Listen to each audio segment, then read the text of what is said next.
Okay, so we're at the Golden Nugget. We've bought in. It's a $600 buy-in. There's a $500,000 guarantee, which is great value actually. It's 40-minute blinds, which is great. Starting stack's 30,000, and the starting blinds are 100, 100, 100. So you're effectively starting off 300 big blinds deep. And at 40-minute levels as well, there's absolutely no reason to push anything or try and get cute.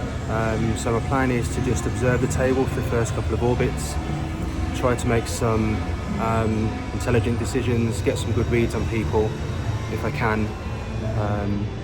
Who's overfolding, who's overbetting, what people's tendencies are, do they fold to a bit of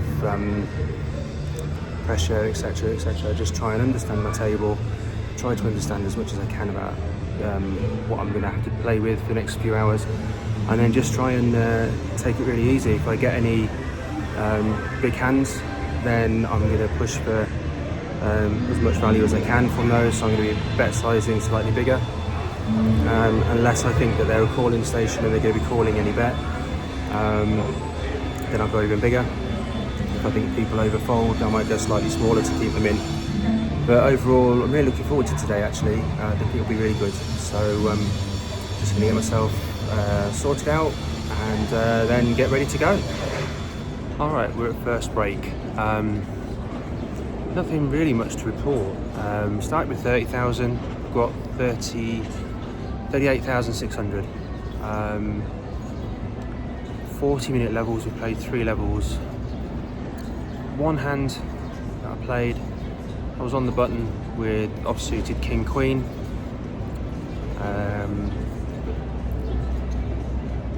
The hijack called. I just decided to call because it's quite a passive table, and then the small blind raised it to 2,500. Now this was at a time when the blinds were 100, 200, 200 big blind ante, massive raise. But at this point I'm not scared with my king queen, so the hijack calls, I call. The flop comes queen queen 4. Absolutely loving that. Small blind leads out again for 2,000. Hijack calls, I call. The turn is a king. Hit my full house. The small blind checks at this point, as does the hijack. So my thinking here is if I bet here, they just both fold. So I decided to check, which was a good decision because on the river it was the king of diamonds, which put 3 diamonds on the board. So there's a possible flush there now. So the board is king, king, queen, queen, 4, and I've got king, queen. I've got the absolute nuts. And the small blind decides to lead out for 2,000. The hijack folds. Now this is where I tried to bet for value, and I was probably a bit greedy. So I raised to 8,000, thinking that if he hits flush or he's got one of the other kings or queens, which is possible, then he's probably just going to call me off. But he didn't. He folded and he turned over aces, which explains the massive pre-flop bet size. Apart from that, no other hand of note. My table read is quite good. There's a couple of players on there that are not just playing their cards, which is obvious to spot. They're thinking about their position, they're thinking about other players, and if they bet this, will they call this, will they fold this, etc., which is good because that fits into me. It also means there's about 6 players that are just playing their cards, and it's quite a passive table. So the plan is to exploit those players and just to maximise my value against them. I know if they're in a pot, it's because they've probably got a good start in hand, and then they're only continuing if they hit on their on the flop, etc. So I can use that to my advantage. So I've got a good read on the table, slightly up on starting stack. So it's all going well. It's all going good. It's very easy levels at the moment. It will get harder. There's about 100 entries so far. I think there's 4 flights in total, and they probably need about 1,000 entries to hit the guarantee. I think they got about 270 entries yesterday, so I'm expecting a lot more entries over the next few levels. I think late reg is open for quite a while yet, so probably the next break and maybe the next one after that. So we're still going to get a lot of movement in this one yet. It plays down to 12.5% of the field, make it to day 2, and you get cash locked up just for making day 2. So at the moment that's got to be the aim. I'm just trying to pick my spots against people I think I can get extra value against, and just trying to stay steady and solid, and that's all I can do at the moment. Okay, you've got my close-up face again because we've got no mics still. Difficult session. Started at 38,000-ish, finished it at 24,400. Not a lot to report really. Early on in the second session, level 4 I think it still was, I'm in the small blind with pocket 5s. It's folded to me. No need to raise here, so I just call, and the big blind decides to jam for 8,000. I did notice a couple of times that he was going to go all in, just the way he grabbed his chips. He'd not been touching his chips at all, and then the hands I think he was going to go all in, he started holding his chip stack. I took it as a read. I thought, obviously I was wrong, but I just thought it was a bit telling. And then so I decided to make the call, show him my pocket 5s. He's got pocket kings, but on another occasion he could have had ace 9, ace 10, something like that there. So it was a flip. I don't regret doing the call. It was possibly a bit light that early in the tournament. Maybe I didn't need to do it, but I was last to act. There was no chance of a re-raise or playing against multiple players or anything, so I just thought it was worth a flip. That put me down to just under 30,000, and then I've lost a couple of hands with ace queen, and I've lost a hand with pocket 10s, and then that's it really. Most of the people that were there at the start of the tournament are gone. There's just 3 original players left.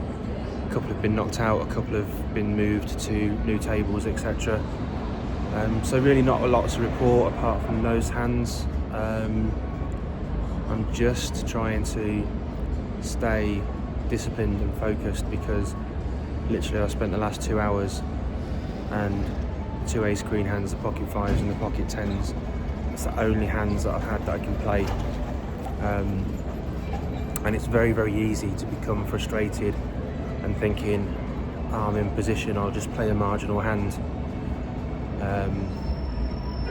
And that's when you just start spewing your chips away. So I'm trying to stay positive, I'm trying to stay focused and not, give my chips away too easily.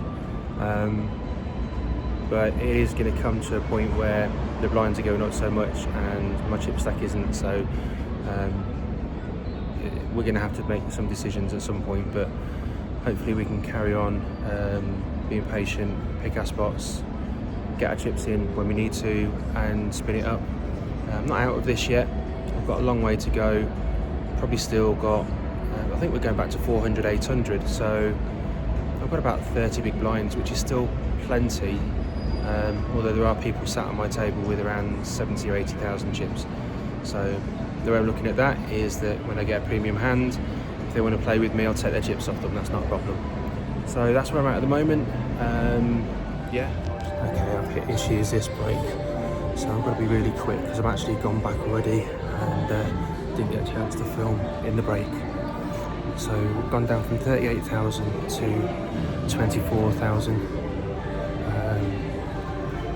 One big hand and small blind with pocket 5s folds to me. I just call, big blind goes all in for 8,000. I think we're a bit Make the call. He could have the ace-x there, so I could be flipping, he could be ahead. He's got pocket kings, so I lose that one. Go down to just under 30. I've lost a couple of hands with ace queen, I've lost a hand with 10-10. So I just need to recover, just need to recompose myself and just, stay in the game as it were, and don't give away any more chips cheaply. And if I've got a premium hand, start playing it, making people pay to see it, and then just trusting what we're doing. That's it, just a quick update this time. Fill you in better later.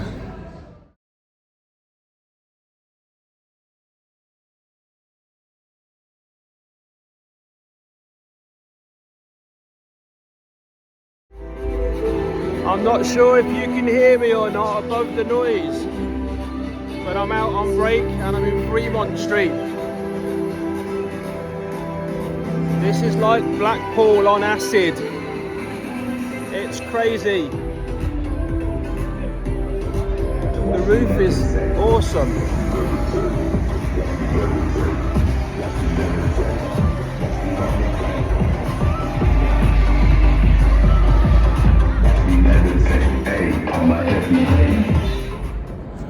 Okay, end of level 9. On another break. It's a bit weird having 40-minute levels. You get 2 hours play, and that's 3 levels gone. And there's a break every 3 levels. But it does mean I get a chance, because it's an hour break this time, so I've got a chance to go and get a bite to eat, which I haven't had yet. Much better session, that one. I seem to have these tournaments where I have a really crap session followed by a really good one, or a really good one followed by a really crap one. So at the end of the last session I was on 24,400. At the end of this session I'm on 88,000. The big culprit of that was a cooler moment. My kings versus queens, he went all in, I called, they held. So that's the only time I've been all in with my stack. When I've had spots, I've been playing aggressively, even though I was short on chips. I think I was down at around 16,000 at one point with ace queen. I hadn't had any hands for ages, so I got the ace queen. I was excited. I raised pre, got called. Flop was ace queen 3. We both bet and called all the way to the river. It was pretty obvious by then that we both got ace queen, and then after that I got ace queen a couple rounds later. 3-way to the flop. I put a bet out on the flop, and they both folded. And the kings, and I had a couple of small ones. I won a brilliant bluff at one point. What had I got? I think I'd got ace jack, 1 heart, 1 diamond, and the board came out king of clubs, 6 of clubs, 4 of diamonds or hearts. He bet, I bet. The turn was another club. He checked, so I bet. I've still hit nothing. He called, and then the river was another club.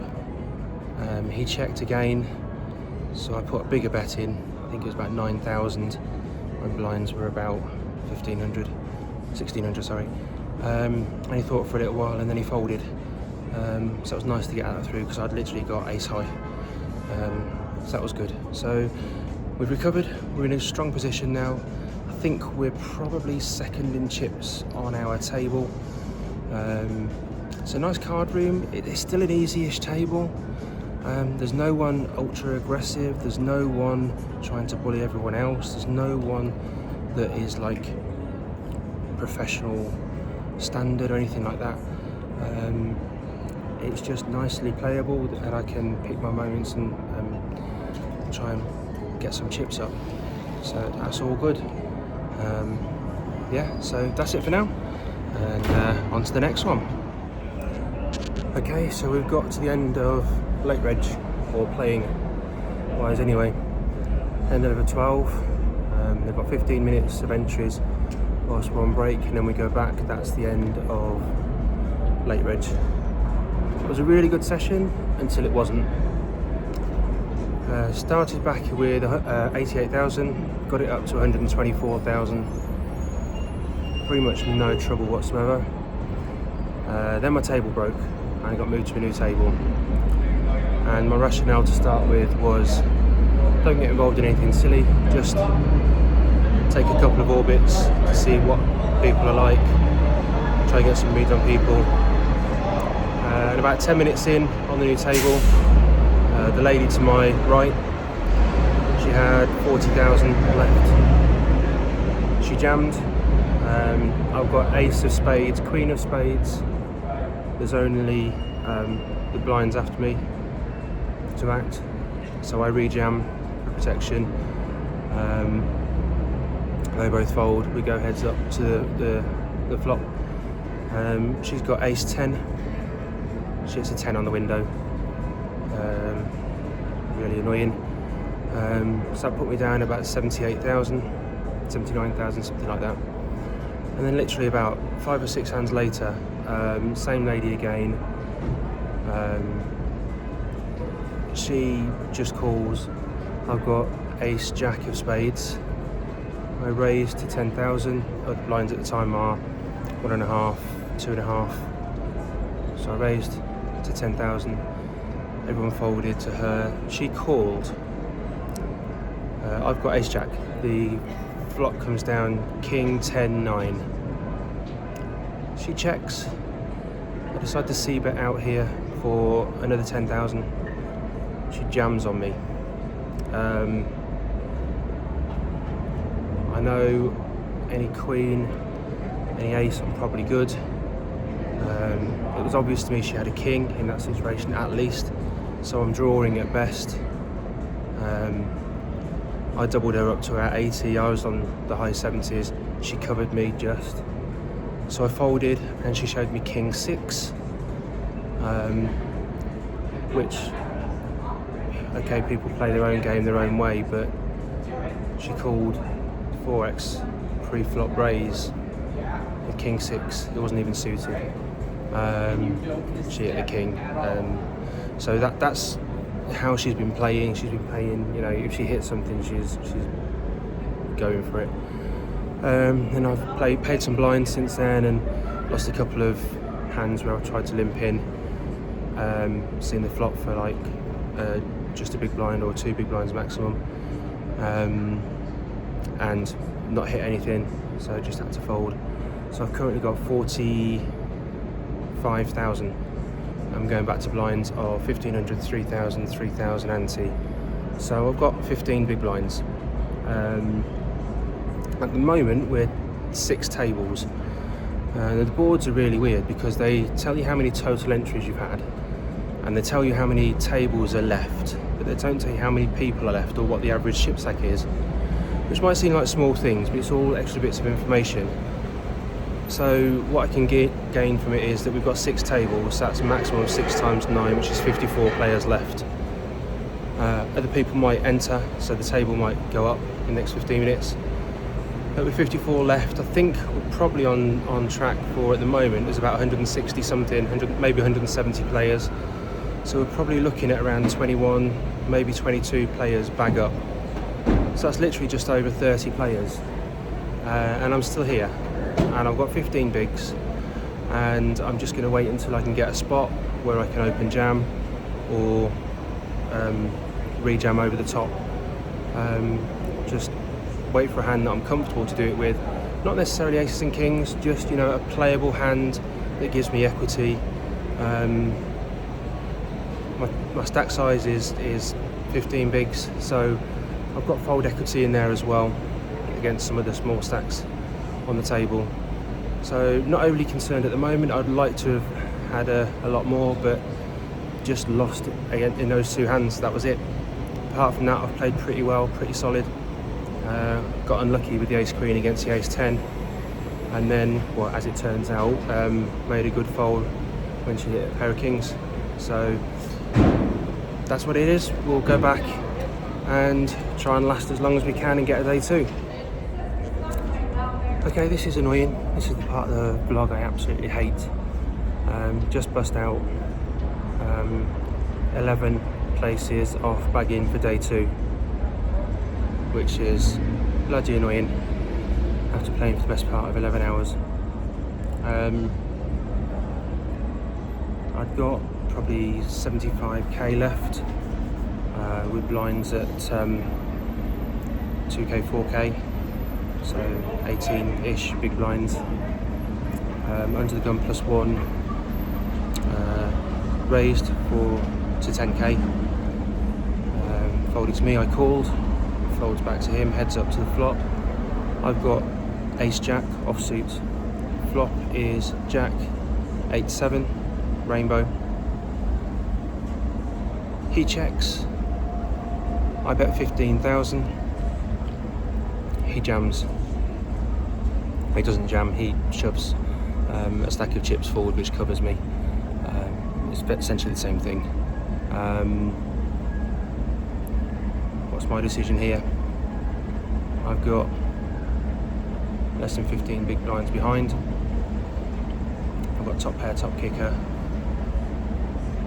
He could be doing that with ace jack as well. He could be doing it with king jack. He could be doing it with anything really. He'd been quite an aggressive player. I'd seen him make aggressive shoves on short stacks before. He massively covered me. He'd got about 210,000. So I really did feel as though he could have any realistic hand here. Not, hands like garbage, but realistic hands that are connected in some way. But I felt like I had to make the call. If he's got something like king jack or queen jack, and I didn't call him, I'd kick myself. So I made the call, and he showed me the bad news as pocket kings.